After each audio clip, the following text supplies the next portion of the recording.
Panayam ng GMA News sa operator ng taxi na pag-alamang bagong empleyado lang nila ang driver na hininalang sangkot sa pambuburiki sa bagahe ng mga pasahero. Katunayan, 2 beses pa lang daw pumapasada ang driver na si Joseph Tatad dahil nitong linggo lang siya natanggap sa trabaho. Hindi raw naka-boundary si Tatad, kaya kahit dapat na siyang pumarada matapos ang 24 oras sa kalsada, nagpatuloy pa rin siya sa pamamasada. Nagsagawa rin ng background check ang operator at nakitang malinis naman ang kanyang record. Mga kapuso, sa puntong ito, makakapanayam natin live si Police Inspector Jose Marie Jasmin, ang commander ng Police Community Precinct 5 ng Pasay City Police. Sila po ang nakahuli sa mga suspect at sa kanilang taxi modus. Magandang hapon po, Inspector Jasmin, at unang-una, congratulations po, sir. Papaanong sistema? Papaano nyo ho na-discover itong modus na ito, sir, ayon sa investigasyon pong isinagawa ng inyong mga tauhan? Magandang hapon po, sir. Unang-una po sa lahat, meron po tayo ngayon tinatawag na Oplan Lambat Sibat na pinaigting to ng ating butihing Regional Director NCRPO, si Police Director Balmoria. At ito'y sa direksyon din ng aming Chief ng District Director, si SPD, si General Ranyola. Sa tulong din po ng aming mga community at sa utos po ng aming Chief of Police, si Police Senior Superintendent Joel Doria, pinaigtin po natin ang mga, intensify po natin ang Oplan Lambat Sibat. At meron pong pinalabas ang memorandum galing po sa Office of the Chief PNP na regarding po sa civil service na sulat na there were reports regarding dito sa mga taxi na hino-hold up apparently mga female passengers. Opo. Na ganito rin yung same modus. Merong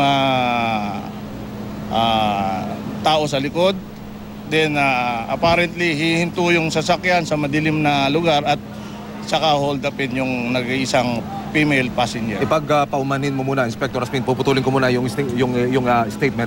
Mga kapuso, hindi natin patatagalin pa. Kasama natin si Inspector Jasmin. Lalapitan po natin mismo yung subject vehicle, yung taxi, kung saan sinasabing nahuli nga yung 2 suspect na involved dito sa sinasabing buriki modus. Sir, baka pwede nyo ikwento, batay sa salaysay na ibigay sa inyo ng security guard ng isang bus terminal, kung paano nila na-discover yung mga taong nakasuksok po dyan sa loob ng taxi, sir? Yes, sir.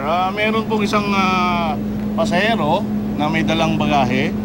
Then apparently, itong pasahero, itong security guard, bubuksan itong compartment ng taxi.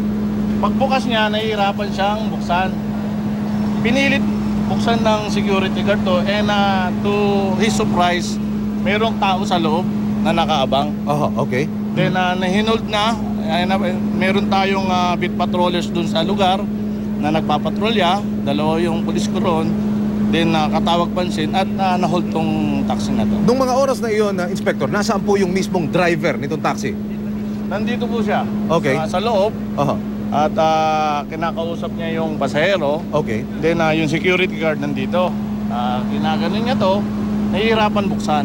Okay. So ang nangyari, pinilit ng gwardyang buksan to, nagulat ang gwardya at may tao sa loob.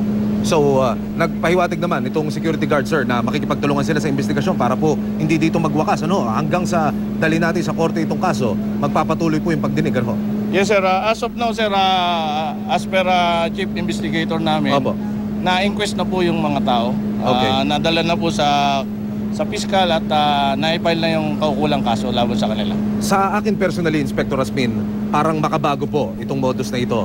Pero kung kayo ang tatanungin, yung ganitong klase ng racket ng ilan sa mga tiwalay nating kababayan, paano nyo masasabi?